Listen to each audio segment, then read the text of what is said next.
Hi friends, അസ്സലാമു അലൈക്കും. ബിസ്മിക്ക് ചെല്ലട്ടെ, എല്ലാവർക്കും സ്വാഗതം.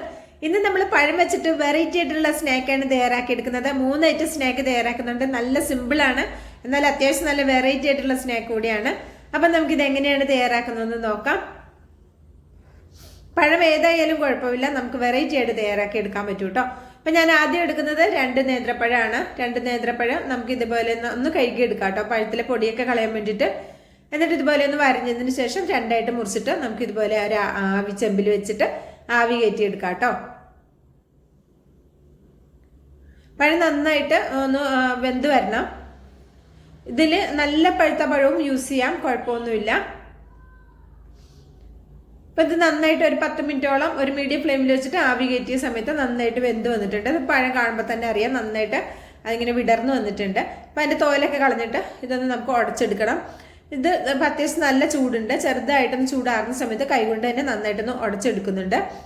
ആദ്യം ആ ചൂട് പോകാൻ ഒരു ഫോർക്ക് കൊണ്ട് ഇങ്ങനെ ഉടച്ചതിന് ശേഷം പിന്നെ കൈ കൊണ്ട് ഉടച്ചെടുക്കാം. ഇതിൻ്റെ ഉള്ളിലെ കറുത്ത നാരൊന്നും കളയണമെന്നില്ല. നിങ്ങൾക്ക് കളയണമെന്നുണ്ടെങ്കിൽ മാത്രം കളയാം, കളഞ്ഞില്ലെങ്കിലും ഒരു കുഴപ്പമില്ല കേട്ടോ. ഇനി നമുക്ക് ഇതിലേക്ക് ചേർത്ത് കൊടുക്കാനുള്ളത്, ഞാൻ 2 ടേബിൾ സ്പൂൺ റവ എടുത്തിട്ടുണ്ട്. റവയാണ് ഇതിലേക്ക് ചേർക്കുന്നത്. ഞാൻ 2 മീഡിയം വലിപ്പമുള്ള നേന്ത്രപ്പഴത്തിലേക്ക് 2 ടേബിൾ സ്പൂൺ റവയാണ് എടുത്തിട്ടുള്ളത്.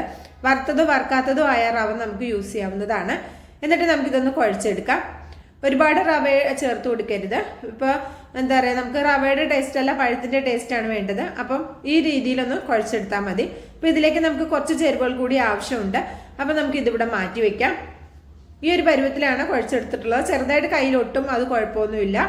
പിന്നെ ഒരല്പം നേരം ഒരു 5 മിനിറ്റൊക്കെ മാറ്റി വയ്ക്കുന്ന സമയത്ത് റവ ഈ പഴത്തിലെ വെള്ളം കുടിച്ചിട്ട് ഒന്നും കൂടി ഇതൊന്ന് ടൈറ്റായി വന്നോളൂ കേട്ടോ. ഇനിയിപ്പോൾ ഞാൻ ഒരു പാൻ എടുപ്പത്ത് വെച്ചിട്ടുണ്ട്. അതിലേക്ക് ഒരു 1/2 ടേബിൾ സ്പൂൺ നെയ്യ് ചേർത്ത് കൊടുത്തിട്ടുണ്ട്. ഇതിലേക്ക് കുറച്ച് റൈസിൽസ് ചേർത്ത് കൊടുക്കുന്നുണ്ട്, നമ്മുടെ കിസ്മിസ്. പിന്നെ ഇതിലേക്ക് ചേർക്കുന്നത് തേങ്ങയാണ്. ഞാൻ 250 ml കപ്പിൽ 1 കപ്പ് തേങ്ങ എടുത്തിട്ടുണ്ടായിരുന്നു. ആ തേങ്ങ ചേർത്തിട്ട് ഫ്രഷ് ആയിട്ട് ചിരകി എടുത്തിട്ടുള്ള തേങ്ങയാണ്. അതുകൂടെ ചേർത്ത് നമുക്ക് ഒരു മീഡിയം ഫ്ലെയിമിൽ വെച്ചിട്ട് ഇതൊന്ന് മൂപ്പിച്ചെടുക്കാം. ഇതിലേക്ക് ഒരു 2 ടേബിൾ സ്പൂൺ പഞ്ചസാര കൂടി ചേർത്ത് കൊടുക്കാം കേട്ടോ. നിങ്ങൾക്ക് എത്രയാണോ മധുരം വേണ്ട അതനുസരിച്ച് ചേർക്കാം. ഞാൻ 2 ടേബിൾ സ്പൂൺ ചേർത്തിരുന്നു. അത് 1 ടേബിൾ സ്പൂൺ മാത്രമേ ഇതിൽ കാണുന്നുള്ളൂ. അത് 1 ടേബിൾ സ്പൂൺ ചേർത്തത് കട്ടായതാണ് കേട്ടോ. അപ്പോൾ അതായത് ഇതിലേക്ക് ഞാൻ ഒരല്പം കാഷ്നട്ട് ചെറുതായിട്ട് ഗ്രേറ്റ് ചെയ്തെടുത്തതാണ്, അതുകൂടെ ഒന്ന് ചേർത്ത് കൊടുത്തിട്ട് ഇനി നമുക്ക് അങ്ങോട്ട് ഫ്ലെയിം അങ്ങ് ഓഫാക്കിയേക്കാം. ഇതിവിടെ മാറ്റി വയ്ക്കാം. അപ്പോൾ അത് ചൂടാറി വന്നിട്ടുണ്ട്. ആ സമയത്ത് നമ്മുടെ ഇതുണ്ടാവും ഒന്നും കൂടി ഒന്ന് ടൈറ്റായി വന്നിട്ടുണ്ട്. ആ റവ നേന്ത്രപ്പഴത്തിലുള്ള വെള്ളമൊക്കെ വലിച്ചു പിടിച്ചിട്ടാണ് ടൈറ്റായി വന്നിട്ടുള്ളത്. ഇനി കയ്യിൽ ഒരല്പം ഓയിലോ നെയ്യോ ഒന്ന് ആക്കി കൊടുത്തതിന് ശേഷം നമുക്ക് കയ്യിൽ വെച്ചിട്ട് ഇതൊന്ന് ഷേപ്പാക്കി എടുക്കണം. നിങ്ങൾക്ക് എത്ര വലുപ്പത്തിലാണ് വേണ്ടത് ആ വലുപ്പത്തിൽ നമുക്കിത് ഷേപ്പാക്കി എടുക്കാവുന്നതാണ് കേട്ടോ. എന്നിട്ട് ഇതിലേക്ക് നമുക്ക് കുറച്ച് നമ്മുടെ ഫില്ലിങ് വെച്ച് കൊടുക്കാം. തേങ്ങയും അണ്ടിപ്പരിപ്പും മുന്തിരിയൊക്കെ നമ്മൾ നെയ്യിൽ വറുത്തെടുത്തിട്ടുള്ള ഫില്ലിങ് കുറച്ച് വെച്ച് കൊടുക്കാം. എന്നിട്ട് അതിൻ്റെ മുകളിലേക്ക് കുറച്ച് പഴത്തിൻ്റെ ഇതും കൂടി മുകളിലാക്കി കൊടുക്കാം. അങ്ങനെ നമുക്ക് ഷേപ്പാക്കി എടുക്കാം കേട്ടോ. ഞാൻ ഏകദേശം ഒരു സ്ക്വയർ ടൈപ്പിലാണ് തയ്യാറാക്കി എടുക്കുന്നത്. നിങ്ങൾക്ക് ഏത് ഷേപ്പിൽ വേണമെങ്കിലും റെഡിയാക്കി എടുക്കാം. നല്ല ടേസ്റ്റി ആയിട്ടുള്ള വളരെ സിമ്പിൾ ആയിട്ടുള്ള ഒരു സ്നാക്കാണ്. ഒരുപാട് ഓയിലൊന്നും ഇതിന് ആവശ്യമില്ല. പെട്ടെന്ന് തന്നെ തയ്യാറാക്കി എടുക്കാവുന്നതാണ്. പഴമൊക്കെ വെച്ചിട്ട് എപ്പോഴും നമ്മൾ ഒരേപോലെ കുട്ടികൾക്ക് കൊടുക്കുന്നതിലും കുറച്ച് വെറൈറ്റി ഒക്കെ ആയിട്ട് കൊടുത്തു കഴിഞ്ഞാൽ കുട്ടികൾക്കും വലിയവർക്കും ഒക്കെ ഒരുപാട് ഇഷ്ടമാവും. അതുപോലെ തന്നെ വിരുന്നുകാർ വരുമ്പോൾ അവർക്കൊക്കെ കൊടുക്കാൻ പറ്റിയ നല്ല സിമ്പിൾ ആയിട്ടുള്ള ഒരു സ്നാക്കാണ്. എന്നാൽ നല്ല അടിപൊളി ടേസ്റ്റുമാണ്. ഇതേപോലെ നമുക്ക് ബാക്കിയുള്ളതും റെഡിയാക്കി എടുക്കാം. അപ്പോൾ എനിക്ക് ഇതൊരു 4 എണ്ണമാണ് റെഡിയായി. 3 വലുതും 1 ചെറുതുമാണ് എനിക്ക് റെഡിയാക്കി എടുത്തത്. മീഡിയം വലിപ്പമുള്ള 2 പഴം വെച്ച് ചെയ്തപ്പോഴാണ് കേട്ടോ.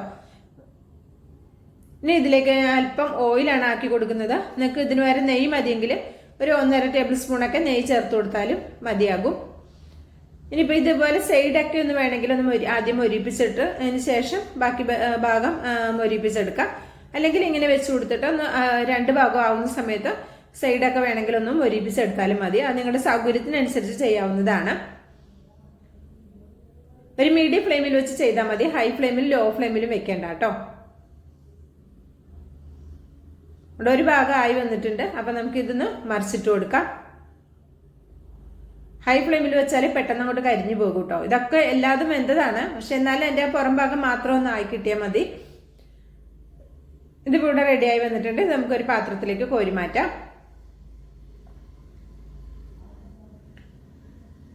ഇതിപ്പോൾ ഞാൻ ഒരു പാത്രത്തിലേക്ക് കോരി മാറ്റിയിട്ടുണ്ട്. വീഡിയോ ഇഷ്ടമാകുകയാണെങ്കിൽ തീർച്ചയായിട്ടും ഒരു ലൈക്ക് തന്ന് സപ്പോർട്ട് ചെയ്യാൻ മറക്കരുത്. നിങ്ങളുടെ ലൈക്ക് പ്രധാനമാണ് കേട്ടോ, അതുകൊണ്ടാണ് ഞാൻ ലൈക്ക് ചോദിക്കുന്നത്. തീർച്ചയായിട്ടും ഒരു ലൈക്ക് തന്ന് സഹായിക്കാൻ ആരും മറക്കരുത്. അപ്പോൾ ഇതൊന്ന് നമുക്കൊന്ന് കട്ട് ചെയ്ത് നോക്കാം. ചെറിയ ചൂടുണ്ട്, ഞാൻ ചൂടാറാനൊന്നും അങ്ങനെ നിന്നിട്ടില്ല, ചെറിയ ചൂടുണ്ട്. കണ്ടോ, ഈ ഒരു രീതിയിലാണ് നമ്മുടെ സ്നാക്ക് ഉള്ളത്. അപ്പോൾ പഴമൊക്കെ കയ്യിലുണ്ടെങ്കിൽ വെറൈറ്റി ആയിട്ട് ഇങ്ങനെയൊക്കെ ഐറ്റം തയ്യാറാക്കി നോക്കൊണ്ടു. എല്ലാവർക്കും ഒരുപോലെ ഇഷ്ടമാകുന്ന സ്നാക്കാണ്, നല്ല ടേസ്റ്റുമാണ്. അപ്പോൾ അടുത്തത് എന്താണെന്ന് നോക്കാം. അപ്പം നിങ്ങൾക്ക് ഞാൻ ഈ കാണിക്കുന്ന ഇതിൽ ഏത് സ്നാക്കാണ് കൂടുതൽ ഇഷ്ടമായി എന്നുള്ളതും അതും ഒന്ന് കമന്റ് ആയിട്ട് അറിയിക്കാൻ മറക്കരുത് കേട്ടോ. അപ്പം ഞാൻ എടുത്തിട്ടുള്ളത് ഒരു നേന്ത്രപ്പഴമാണ്, നന്നായിട്ട് പഴുത്തിട്ടുള്ള ഒരു നേന്ത്രപ്പഴം. ആ നേന്ത്രപ്പഴം മിക്സിയുടെ ജാറിലേക്ക് ഇതുപോലെ ഒന്ന് കട്ട് ചെയ്ത് ചേർത്ത് കൊടുക്കാം. ഇതും ഒരുപാട് വെറൈറ്റി ആയിട്ടുള്ള സ്നാക്കാണ്. ഇതുവരെ നിങ്ങൾ ഇങ്ങനെ തയ്യാറാക്കി നോക്കിയിട്ടുണ്ടാവില്ല. ആരെങ്കിലും തയ്യാറാക്കി നോക്കിയിട്ടുണ്ടെങ്കിൽ തീർച്ചയായിട്ടും അഭിപ്രായം അറിയിക്കാനും മറക്കരുത്. ഇതിലേക്ക് ഞാനൊരു അരക്കപ്പ് തേങ്ങയും ഒരു 2 ടേബിൾ സ്പൂൺ പഞ്ചസാരയും ചേർക്കുന്നുണ്ട്. നിങ്ങൾക്ക് പഴത്തിന്റെ മധുരം മതിയെങ്കിൽ പഞ്ചസാര അവോയ്ഡ് ചെയ്യാം കേട്ടോ. അടുത്തതായി നമ്മൾ ഈ അരച്ചെടുത്തത് ഒരു ബൗളിലേക്ക് ഇട്ട് കൊടുക്കാം. ഇതിലേക്ക് ഒരുപാട് ചേരുവകളൊന്നും ആവശ്യമില്ല. ഇതിലേക്ക് മധുരം ബാലൻസ് ചെയ്യാൻ ആവശ്യമായ ഒരു പിഞ്ച് ഉപ്പ് ചേർത്ത് കൊടുക്കുന്നുണ്ട്. ഇതിലേക്ക് ഒരു 2 പിഞ്ച് മഞ്ഞൾപ്പൊടി കൂടി ചേർത്ത് കൊടുക്കുന്നുണ്ട്. ഒരു പിഞ്ച് അപ്പസോഡ കൂടി ചേർത്ത് കൊടുക്കുന്നുണ്ട്. ബേക്കിംഗ് സോഡ പൗഡർ ആയാലും കുഴപ്പമൊന്നുമില്ല, ബേക്കിംഗ് പൗഡർ ആയാലും കുഴപ്പമൊന്നുമില്ല, ഒരു പിഞ്ച് മാത്രം ചേർത്താൽ മതി. എന്നിട്ട് ഇത് നന്നായിട്ടൊന്ന് മിക്സ് ചെയ്തെടുക്കാം. ഇനി ഇതിലേക്ക് ഞാൻ ഒരു 1/4 കപ്പ് അരിപ്പൊടിയാണ് എടുത്തിട്ടുള്ളത്. പത്തിരി നൂലപ്പൊക്കെ തയ്യാറാക്കുന്ന അരിപ്പൊടിയാണ് എടുത്തിട്ടുള്ളത്. അത് നമുക്ക് ഇതിലേക്ക് ചേർത്ത് കൊടുക്കാം. എന്നിട്ട് ഇത് നന്നായിട്ടൊന്ന് കുഴച്ചെടുക്കാം. എന്നിട്ട് മാവ് നമ്മൾ കുറച്ച് വീതം ഇട്ടിട്ടാണ് കുഴച്ചെടുക്കുന്നത്.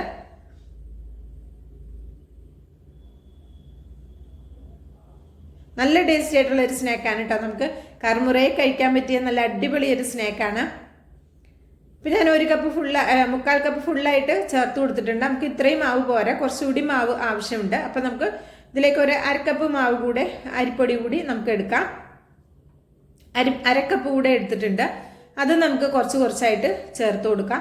മൊത്തം എനിക്ക് 1/4 കപ്പ് പൊടിയാണ് ഇതിലേക്ക് എടുത്തിട്ടുള്ളത്. അതിൽ ഇനി കുറച്ചുകൂടി ആ പാത്രത്തിൽ ബാക്കിയുണ്ട്, അത് നമുക്ക് നോക്കിയിട്ട് ചേർത്ത് കൊടുത്താൽ മതി കേട്ടോ. ഞാൻ ഒരു 1/4 കപ്പ് ഇപ്പോൾ ചേർത്ത് കൊടുത്തിട്ടുണ്ട്. മൊത്തം 1/4 കപ്പ് പൊടി എടുത്തതിൽ ഒരു 1/4 കപ്പ് ചേർത്ത് കൊടുത്തിട്ടുണ്ട്. ഇപ്പോൾ ലാസ്റ്റ് എടുത്ത 1/2 കപ്പിൽ നിന്ന് ഒരു 1/4 കപ്പ് ബാക്കിയുണ്ട്. മൊത്തം എനിക്ക് 1 കപ്പ് പൊടിയാണ് വേണ്ടി വന്നത്. അപ്പം നിങ്ങൾ എടുക്കുന്ന പഴത്തിൻ്റെ വലിപ്പത്തിനനുസരിച്ചിട്ട് ഈ അരിപ്പൊടിയിലൊക്കെ ചെറിയ വ്യത്യാസം വരും കേട്ടോ. അപ്പോൾ അത് നോക്കിയിട്ട് ചെയ്താൽ മതി. ഈ ഒരു കൺസിസ്റ്റൻസിയിൽ നമ്മളൊന്ന് കുഴച്ചെടുത്താൽ മതി. ഇതിലേക്ക് ഒരു 1/2 ടേബിൾ സ്പൂൺ ഓയിലൊന്ന് ആക്കി കൊടുക്കുന്നുണ്ട്. പകരം വെളിച്ചെണ്ണ മതിയെങ്കിൽ അങ്ങനെയും ചെയ്യാം. എന്നിട്ട് ഇതൊന്ന് കുഴച്ചെടുക്കാം. ഒരുപാട് കുഴച്ച് സോഫ്റ്റ് ആക്കി എടുക്കണമെന്നൊന്നും ഇല്ല കേട്ടോ, ജസ്റ്റ് ഒന്ന് കുഴച്ചെടുത്താൽ മാത്രം മതിയാകും. പിന്നെ അത് ഈ രീതിയിലൊന്ന് കുഴച്ചെടുത്തിട്ടുണ്ട്. ഇത് നമ്മൾ റെസ്റ്റ് ചെയ്യാനൊന്നും വെക്കേണ്ട ആവശ്യമില്ല. കണ്ടോ, പെട്ടെന്ന് തന്നെ ഇതൊന്ന് അയഞ്ഞു വന്നിട്ടുണ്ട്. ഒരുപാട് ബലം കൊടുത്ത് കുഴക്കേണ്ട ആവശ്യമൊന്നും ഇല്ല കേട്ടോ. അപ്പോൾ അതേ ഇതുപോലെ ഒന്ന് ഉരുട്ടിയെടുക്കാം. ഞാൻ ഇതുപോലെ നമ്മൾ മുറുക്കൊക്കെ ഉണ്ടാക്കുന്ന അച്ചില്ലേ, അതിട്ട് കൊടുത്തിട്ടാണ് ഇത് ഞാൻ റെഡിയാക്കി എടുക്കുന്നത്. അപ്പോൾ നിങ്ങൾ കരുതും പഴം കൊണ്ട് ഇങ്ങനെ ചെയ്താൽ റെഡിയാകുമെന്ന്. തീർച്ചയായിട്ടും നല്ല അടിപൊളിയാണ്, സൂപ്പർ ടേസ്റ്റാണ് കേട്ടോ. ഇത് നമ്മളിത് ഫ്രൈ ചെയ്തിട്ട് കഴിയുമ്പോൾ തന്നെ പാത്രം കാലിയാവുന്ന വഴി അറിയില്ല, അത്രയും നല്ല ടേസ്റ്റി ആയിട്ടുള്ളൊരു സ്നാക്കാണ്. അപ്പോൾ ഇങ്ങനെ റെഡിയാക്കി നോക്കിയിട്ടില്ലെങ്കിൽ തീർച്ചയായിട്ടും റെഡിയാക്കി നോക്കൊണ്ടു, എല്ലാവർക്കും ഇഷ്ടമാകും. ഇത് സോഫ്റ്റായി പോകുമൊന്നുമില്ല. നല്ല ചൂടോടെ തൊടുമ്പോൾ ചെറിയ സോഫ്റ്റ് ഉണ്ടാകും. തണുത്ത് കഴിഞ്ഞാൽ നല്ല ക്രിസ്പി ആയിട്ടുള്ള നല്ല മുറുക്കൊക്കെ കഴിക്കുന്ന പോലെ കറുമുറയെ കഴിക്കാൻ പറ്റും. അപ്പോൾ ഇത് നമുക്ക് മുറുക്കിൻ്റെ ഷേപ്പിൽ വേണമെങ്കിൽ റെഡിയാക്കി എടുക്കാം. അപ്പോൾ ഇങ്ങനെ വേണമെങ്കിൽ റെഡിയാക്കി എടുക്കാം. അപ്പോൾ ഞാൻ 2 രീതിയിൽ കാണിക്കുന്നുണ്ട്. ഞാനിപ്പോൾ ഇതിങ്ങനെ പൊട്ടിച്ച് ഇങ്ങനെ ഇട്ടിട്ട് നമുക്ക് എണ്ണയിലേക്ക് വാരിയിട്ടിട്ട് ഫ്രൈ ചെയ്തെടുക്കാം. അല്ലെങ്കിൽ നമുക്ക് എണ്ണയിലേക്ക് തന്നെ ഡയറക്റ്റ് പീച്ച് കൊടുക്കാം. ഇപ്പോൾ നിങ്ങൾക്ക് മുറുക്കിൻ്റെ ആകൃതിയിൽ മതിയെങ്കിൽ ആ രീതിയിലും റെഡിയാക്കി എടുക്കാം കേട്ടോ.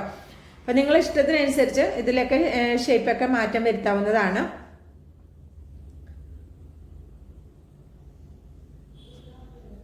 അപ്പോൾ ഇതിലേക്ക് ഒരു ചട്ടി വെച്ചിട്ടുണ്ട്. അതിലേക്ക് കുറച്ച് ഓയിൽ ഒഴിച്ചു കൊടുക്കാം. ഞാൻ ഓയിലാണ് ഇത് ചെയ്യുന്നത്. നിങ്ങൾക്ക് വെളിച്ചെണ്ണ മതിയെങ്കിൽ വെളിച്ചെണ്ണയും യൂസ് ചെയ്യാം. ഒരു മീഡിയം ഫ്ലെയിമിൽ തന്നെ വെച്ചിട്ട് ഇത് ആദ്യം മുതൽ അവസാനം വരെ ഫ്രൈ ചെയ്തെടുത്താൽ മതി. ലോ ഫ്ലെയിമിലും ഹൈ ഫ്ലെയിമിലും വെക്കരുത്, അത് പ്രത്യേകം ശ്രദ്ധിക്കണം.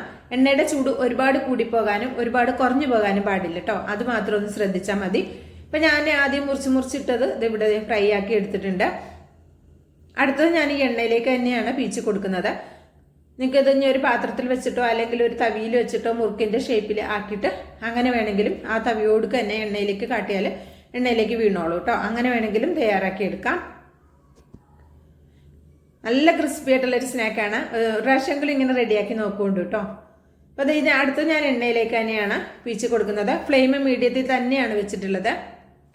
പെട്ടെന്ന് തന്നെ ആയി കിട്ടും. ഒരു മുറുക്ക് നമ്മൾ ഫ്രൈ ചെയ്തെടുക്കുന്ന അത്രയും സമയം പോലും വേണ്ട, പെട്ടെന്ന് റെഡി ആയിക്കോളും. ഇനി ഇത് നമുക്കൊന്ന് തിരിച്ചിട്ട് കൊടുക്കാം. രണ്ട് ഭാഗവും പെട്ടെന്ന് തന്നെ റെഡിയായി കിട്ടിക്കോളും. ഒരുപാട് ഓയിലൊന്നും ഇതിന് ആവശ്യം വരുന്നില്ല. ഇനി ഇത് നമുക്കൊരു പാത്രത്തിലേക്ക് മാറ്റാം. നല്ല ക്രിസ്പിയാണ് കേട്ടോ, നല്ല ടേസ്റ്റുമാണ് കഴിക്കാനായിട്ട്. ഇതേപോലെ നമുക്ക് ബാക്കിയുള്ളതെല്ലാം റെഡിയാക്കി എടുക്കാം. ഇത് ഇവിടെ മുഴുവനും ഞാൻ റെഡിയാക്കി എടുത്തിട്ടുണ്ട്. നിങ്ങൾക്ക് കാണുമ്പോൾ തന്നെ അറിയാം നല്ല ക്രിസ്പി ആയിട്ടുള്ള നല്ല അടിപൊളി സ്നാക്കാണ്. അപ്പോൾ ഇത് ട്രൈ ചെയ്ത് നോക്കുക, എന്നിട്ട് അഭിപ്രായം അറിയിക്കാനും മറക്കരുത് കേട്ടോ. തീർച്ചയായിട്ടും നല്ല സൂപ്പർ ടേസ്റ്റി ആയിട്ടുള്ളൊരു സ്നാക്കാണ്. അപ്പോൾ ഉണ്ടാക്കി നോക്കിയിട്ട് തീർച്ചയായിട്ടും അഭിപ്രായം അറിയിക്കണം കേട്ടോ. അപ്പോൾ ഇതുപോലെ ആരെങ്കിലും റെഡിയാക്കി നോക്കിയിട്ടുണ്ടെങ്കിൽ തീർച്ചയായിട്ടും ആ വിവരം കൂടി ഒന്ന് കമൻ്റായിട്ട് അറിയിക്കാൻ മറക്കരുത്. ചൂട് ചായക്കൊപ്പൊക്കെ നല്ല അടിപൊളി കോമ്പിനേഷനാണ്. 10 മണിക്ക് കുട്ടികൾക്ക് സ്നാക്കായിട്ടൊക്കെ കൊടുത്തുവിടാൻ പറ്റിയ ഒരു ഐറ്റമാണ്. ഒരു പാത്രത്തിലൊക്കെ ഇട്ട് അടച്ചു വെച്ച് കഴിഞ്ഞാൽ നമുക്ക് ചായയുടെ ഒപ്പം ഏത് സമയത്ത് വേണമെങ്കിലും കഴിക്കാവുന്നതാണ്. പെട്ടെന്നൊരു സ്നാക്കൊന്നും ഉണ്ടാക്കി ബുദ്ധിമുട്ടേണ്ട ആവശ്യം വരുന്നില്ല. ഒരു പാത്രത്തിൽ കുറച്ചധികം ഉണ്ടാക്കിയിട്ട് അടച്ചു വെച്ച് കഴിഞ്ഞാൽ നല്ല ക്രിസ്പി ആയിട്ട് ഇരുന്നോളൂ കേട്ടോ. ഇനിയിപ്പോൾ അടുത്ത റെസിപ്പി നമുക്ക് ഏതാണെന്ന് നോക്കാം.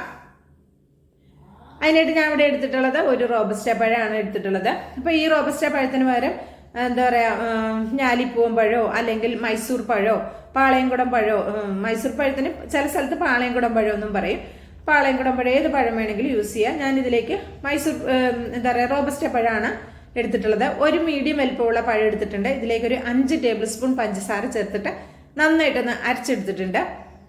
ഇനി ഇതിലേക്ക് നമുക്ക് ഒരു 1/2 ടീസ്പൂൺ കാപ്പിപ്പൊടി, ബ്രൂവിൻ്റെ കാപ്പിപ്പൊടിയാണ് എടുത്തിട്ടുള്ളത്. ഇൻസ്റ്റൻറ്റ് കാപ്പിപ്പൊടി എടുക്കുക.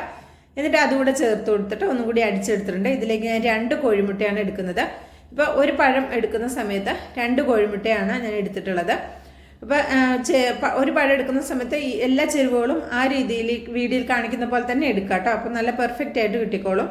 അപ്പോൾ ഞാൻ 2 കോഴിമുട്ട ചേർത്തതിന് ശേഷം ഇതിലേക്ക് ഞാൻ 1 ടീസ്പൂൺ വാനില എസൻസും കൂടി ചേർത്ത് കൊടുക്കുന്നുണ്ട്. ഈ വാനില എസൻസ് കയ്യിലില്ലെങ്കിൽ പകരം ഏലക്കയുടെ പൊടി ഒരു 1/2 ടീസ്പൂൺ ചേർത്ത് കൊടുക്കാവുന്നതുമാണ്. ഇതെല്ലാം കൂടി ജസ്റ്റ് ഒന്ന് അടിച്ചെടുക്കുക. അതിനുശേഷം ഇതിലേക്ക് ഒരു 5 ടേബിൾ സ്പൂൺ ഓയിലും കൂടി ചേർത്ത് കൊടുക്കുന്നുണ്ട്. സൺഫ്ലവർ ഓയിലാണ് എടുത്തിട്ടുള്ളത്. മണമില്ലാത്ത ഏത് ഓയിൽ വേണമെങ്കിലും എടുക്കാവുന്നതാണ്. എന്നിട്ട് ഇതൊരു ക്ലീൻ ആയിട്ടുള്ള ഒരു പാത്രത്തിലേക്ക് ഒഴിച്ചു കൊടുക്കാം. അപ്പോൾ ഈ മിക്സിയിലുള്ളത് ഒരു സ്പാച്ചില വെച്ച് വടിച്ചെടുക്കാവുന്നതാണ് കേട്ടോ. ഇതുപോലെ ഒരു പാത്രം എടുത്തിട്ടുണ്ട്. അതിലേക്ക് ഒരു അരിപ്പ് വെച്ചിട്ട് 250 ml കപ്പിൽ 1 കപ്പ് മൈദയാണ് എടുത്തിട്ടുള്ളത്. ഇനി ഇതിലേക്ക് 1 ടീസ്പൂൺ ബേക്കിംഗ് പൗഡർ ചേർക്കുന്നുണ്ട്. 1/2 ടീസ്പൂണിൻ്റെ താഴെയാണ് ഞാൻ ബേക്കിംഗ് സോഡ എടുത്തിട്ടുള്ളത്. 1/2 ടീസ്പൂൺ മുഴുവനായിട്ട് എടുത്തിട്ടില്ല. അപ്പോൾ 1/2 ടീസ്പൂൺ എടുക്കേണ്ട ആവശ്യമില്ല. അതിലൊരല്പം താത്തി എടുത്താൽ മതി. പിന്നെ 1 പിഞ്ച് ഉപ്പ് കൂടെ ചേർത്ത് കൊടുത്തിട്ട് നമുക്കിത് നന്നായിട്ടൊന്ന് അരിച്ചെടുക്കാം. ഞാൻ ഒരു പ്രാവശ്യം അരിച്ചിട്ട് ഒന്ന് മിക്സ് ചെയ്തെടുക്കുകയാണ് ചെയ്യുന്നത്. ഞാൻ ഏതൊരു കേക്ക് ചെയ്യുന്ന സമയത്തും ഒരു പ്രാവശ്യം മാത്രമേ അരിക്കാറുള്ളൂ. എന്നിട്ട് നന്നായിട്ടൊന്ന് മിക്സ് ചെയ്തെടുത്താൽ മതി. നന്നായിട്ട് മിക്സ് ചെയ്താൽ തന്നെ ശരിയായി കിട്ടിക്കോളും. അങ്ങനെ മിക്സിങ് ബുദ്ധിമുട്ടാണെന്നുള്ളവർക്ക് മാത്രം ഒരു 3 പ്രാവശ്യം അരിച്ചെടുത്താൽ മതി കേട്ടോ. അങ്ങനെ എടുക്കുന്നത് ഉപ്പും ബേക്കിംഗ് പൗഡറും ബേക്കിംഗ് സോഡയും മാവിൻ്റെ എല്ലാ ഭാഗത്തും എത്താൻ വേണ്ടിയിട്ടാണ്. ഇനി ഇത് നമുക്കൊരു 2 പ്രാവശ്യമായിട്ട് നമുക്ക് ഈ എന്താ പറയുക പഴത്തിൻ്റെയും മുട്ടയുടെയൊക്കെ ആ ബാറ്ററിലേക്ക് ചേർത്തിട്ട് നമുക്ക് നന്നായിട്ട് ഒരു വിസ്ക് കൊണ്ട് ഇതുപോലെ ഒന്ന് മിക്സ് ചെയ്തെടുക്കാം. ഒരുപാട് സമയം വിട്ട് കുത്തി ഇളക്കേണ്ട ആവശ്യമൊന്നുമില്ല. ഒരു വിസ്ക് കൊണ്ട് പെട്ടെന്ന് തന്നെ മിക്സായി കിട്ടിക്കോളും. 1 ടീസ്പൂണോളം ഞാനിവിടെ മാറ്റി വെച്ചിട്ടുണ്ട്. അപ്പോൾ ഇതൊന്ന് മിക്സാക്കി എടുക്കാം. വളരെ സിമ്പിളായിട്ട് നമുക്ക് മിക്സാക്കി എടുക്കാൻ പറ്റും. അപ്പോൾ ഞാനിതൊരു ബനാന കേക്കാണ് തയ്യാറാക്കി എടുക്കുന്നത്. അപ്പോൾ ഇത് നമുക്കൊരു ബീറ്ററോ ഓവനോ ഒന്നും ഇല്ലാതെ തന്നെ നമുക്കൊരു കേക്ക് കഴിക്കണമെങ്കിൽ നേന്ത്രപ്പഴമോ അല്ലെങ്കിൽ സാധാരണ പഴമോ റോബസ്റ്റ പഴമോ ഏത് പഴം വെച്ചിട്ടും തയ്യാറാക്കി എടുക്കാം. അപ്പോൾ ഇത് ആ 1 ടീസ്പൂൺ മൈദയിലേക്ക് ഞാൻ അല്പം കാഷ്നട്ട് ചേർത്തിട്ട് ഒന്ന് മിക്സ് ചെയ്തിട്ട് മാവിലേക്ക് ചേർത്ത് കൊടുത്തിട്ടുണ്ട്. ഇനി നമുക്കിതിലേക്ക് 1 ടേബിൾ സ്പൂൺ പാല് ചേർത്ത് കൊടുക്കാം. ഇപ്പോൾ തിളപ്പിച്ചതോ തിളപ്പിക്കാത്തതോ ആയ ചൂടില്ലാത്ത പാല് ചേർത്ത് കൊടുക്കാവുന്നതാണ്. എന്നിട്ട് ഒന്ന് ജസ്റ്റ് ഒന്ന് മിക്സ് ചെയ്തെടുക്കാം കേട്ടോ. ഇപ്പോൾ നിങ്ങൾ എടുക്കുന്ന പഴത്തിൻ്റെ അളവിനനുസരിച്ച് ചിലപ്പോൾ ഇതിൽ കട്ടി ഉണ്ടാവും. ചെറിയ പഴമാണ് എടുക്കുന്നതെങ്കിൽ ഇപ്പോൾ 1 കപ്പ് മൈദ എടുക്കുമ്പോൾ കുറച്ച് തിക്കായിട്ടായിരിക്കും ഇരിക്കുന്നത് ബെറ്റർ. അപ്പോൾ 1 ടേബിൾ സ്പൂൺ പാൽ എന്നുള്ളതിന് പകരം 2 ടേബിൾ സ്പൂണോ 3 ടേബിൾ സ്പൂണോ ചേർക്കേണ്ടി വരും കേട്ടോ. അതൊന്ന് ശ്രദ്ധിച്ചാൽ മതി. കേക്കിൻ്റെ ബാറ്ററിൻ്റെ കൺസിസ്റ്റൻസിയൊക്കെ നിങ്ങൾക്ക് അറിയാവുന്നതാണല്ലോ. അപ്പോൾ അത് ഈ ഒരു കൺസിസ്റ്റൻസിയിലാണ് നമുക്ക് കേക്കിൻ്റെ ബാറ്റർ കിട്ടേണ്ടത്. ജസ്റ്റ് ഒരു സ്പാച്ചില കൊണ്ട് ഇതുപോലെ ഒന്ന് കട്ട് ആൻഡ് ഫോൾഡ് ചെയ്ത് കൊടുക്കുക. കണ്ടോ, ഈ ഒരു പരുവത്തിലാണ് മാവുള്ളത്. ഇങ്ങനെ മതി. ഇനി നമുക്ക് ഏത് പാത്രത്തിലാണോ നമ്മൾ ബേക്ക് ചെയ്യുന്നത് അതിലേക്ക് നമുക്ക് ഒഴിച്ചു കൊടുക്കാം. അത് ആദ്യം തന്നെ നമ്മൾ ഒരല്പം ഓയിൽ ഒഴിച്ചിട്ട് ബട്ടർ പേപ്പർ വെച്ച് അതിൻ്റെ ബട്ടർ പേപ്പറിൻ്റെ മുകളിലും ഓയിലൊന്ന് ഗ്രീസാക്കി കൊടുക്കുക. അപ്പോൾ ഇത് ബാറ്റർ ഇങ്ങനെ മിക്സ് ആക്കുന്ന സമയത്തിൻ്റെ മുന്നേ തന്നെ നമ്മൾ ഏത് പാത്രത്തിലാണോ നമ്മുടെ ഓവൻ സെറ്റപ്പ് അതൊന്ന് ഒരു 5 മിനിറ്റ് ഫ്രീ ഹീറ്റ് ചെയ്യാൻ വെക്കണം കേട്ടോ. ഞാനൊരു മീഡിയം ഫ്ലെയിമിൽ 5 മിനിറ്റ് നമ്മുടെ ഓവൻ സെറ്റപ്പ് ഫ്രീ ഹീറ്റ് ചെയ്യാൻ വെച്ചിട്ടുണ്ട്.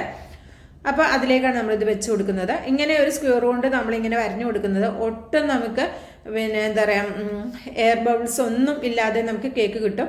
ഇതൊരു ടിപ്പാണ്. അങ്ങനെ നമ്മളൊന്ന് വരഞ്ഞു കൊടുത്തു കഴിഞ്ഞാൽ നമുക്ക് എയർ ബബിൾസ് ഒന്നും ഉണ്ടാവില്ല. പിന്നെ ജസ്റ്റ് ഒന്ന് ടാപ്പ് ചെയ്താൽ മതി. പിന്നെ ഗാർണിഷിനായിട്ട് അല്പം കാഷ്നട്ടോ ടൂട്ടി ഫ്രൂട്ടിയും ഒന്ന് വിതറി കൊടുത്തിട്ടുണ്ട്. ഇതെനിക്കൊരു 40 മിനിറ്റ് കൊണ്ടാണ് റെഡിയാക്കി കിട്ടിയിട്ടുള്ളത്. ഇതാണ് നമ്മുടെ ഓവൻ സെറ്റപ്പ്. ഇതൊരു 5 മിനിറ്റ് ഞാൻ മീഡിയം ഫ്ലെയിമിൽ ഫ്രീ ഹീറ്റ് ചെയ്തതിന് ശേഷം ബാറ്ററി വെക്കുക. ബാറ്ററി വെച്ചതിന് ശേഷം നമ്മുടെ കേക്കിൻ്റെ ടിന്ന് വെച്ചതിന് ശേഷം ഒരു 5 മിനിറ്റ് മീഡിയം ഫ്ലെയിമിൽ തന്നെ വെക്കുക. പിന്നെ ലോ ഫ്ലെയിമിലേക്കാണ് ബാക്കി വെച്ച് 35 മിനിറ്റും ബാക്കി വെച്ച് കൊടുത്തിട്ടുണ്ടായിരുന്നത്. മൊത്തം 40 മിനിറ്റാണ് എനിക്ക് എടുത്തിട്ടുണ്ടായിരുന്നത്. നല്ല അടിപൊളിയായിട്ട് വന്നിട്ടുണ്ട്. കേക്കൊക്കെ വെന്തിട്ടുണ്ട്. നമുക്കൊന്ന് കുത്തി നോക്കാം. നല്ല മാഷാല്ല നല്ലൊരു അടിപൊളി കളർ തന്നെ ആയിട്ട് കിട്ടിയിട്ടുണ്ട്. കേക്കൊക്കെ റെഡിയായി വന്നിട്ടുണ്ട്. അപ്പോൾ ഇത് നമുക്കൊന്ന് ചൂടാറിയതിന് ശേഷം നമുക്കിതൊന്ന് കട്ട് ചെയ്ത് നോക്കാം. ചൂടൊക്കെ ആറിയിട്ടുണ്ടെങ്കിൽ നമുക്കിതൊന്ന് കട്ട് ചെയ്യാം. അങ്ങനെ നേന്ത്രപ്പഴം കൊണ്ട് നമുക്ക് ഒരുപാട് വെറൈറ്റി ഐറ്റംസ് തയ്യാറാക്കി എടുക്കാൻ പറ്റും. നമ്മുടെ ചാനലിൽ തന്നെ ഒരുപാട് നേന്ത്രപ്പഴം കൊണ്ടുള്ള ഒരുപാട് ഐറ്റംസ് നമ്മൾ തയ്യാറാക്കിയിട്ടുണ്ട്. അപ്പോൾ കാണാത്തവരൊക്കെ ഉണ്ടെങ്കിൽ ബിസ്മി കിച്ചൻ ബനാന സ്നാക്ക് എന്ന് അടിച്ചു കഴിഞ്ഞാൽ ഒരുപാട് സ്നാക്കിൻ്റെ റെസിപ്പി കിട്ടുന്നതായിരിക്കും. അപ്പോൾ ഇപ്പോൾ അവിടെ കേക്ക് ഇവിടെ നല്ല സൂപ്പറായിട്ട് മസാല നല്ല സൂപ്പറായിട്ട് കിട്ടിയിട്ടുണ്ട്. നമുക്കിതൊന്ന് കട്ട് ചെയ്ത് നോക്കാം. അപ്പോൾ അത് കാണാൻ തന്നെ നല്ല ഭംഗിയുണ്ട്. ടൂട്ടി ഫ്രൂട്ടിയും ആ കാഷ്നട്ടൊക്കെ മുകളിൽ കാണുന്ന സമയത്ത് നല്ല അടിപൊളിയായി വന്നിട്ടുണ്ട്. നല്ല സ്പോഞ്ചി ആയിട്ടുള്ള കേക്കാണ് കേട്ടോ. നല്ല ടേസ്റ്റുമാണ് കഴിക്കാനായിട്ട്. കേക്ക് പിന്നെ ആയോന്നും നമ്മൾ ഇടയ്ക്കിടയ്ക്ക് തുറന്ന് നോക്കേണ്ട ആവശ്യമില്ല. കേക്ക് ആയി കഴിഞ്ഞാൽ അത്യാവശ്യം കേക്കിൻ്റെ മണം നന്നായിട്ട് പുറത്തേക്ക് വരും. ആ സമയത്ത് നിങ്ങളൊന്ന് തുറന്ന് നോക്കിയാൽ മതി. ഇപ്പോൾ ജസ്റ്റ് മോൾ ഭാഗം ഒന്നും ആയിട്ടില്ലെങ്കിൽ പിന്നെ ഒരു 5 മിനിറ്റും കൂടി വെച്ചാൽ മതി. അതാണ് കേക്ക് ആയോ എന്ന് അറിയാനുള്ള ഒരു ടിപ്പ് കേട്ടോ. അപ്പോൾ ഇത്രേ ഉള്ളൂ. ഏത് റെസിപ്പിയാണ് ഇഷ്ടമായെന്ന് കമൻ്റ് ആയിട്ട് അറിയിക്കണം. ഇൻഷാ അല്ലാഹ് അടുത്തൊരു വീഡിയോ ആയിട്ട് വരാം. എല്ലാവർക്കും നന്ദി, നമസ്കാരം.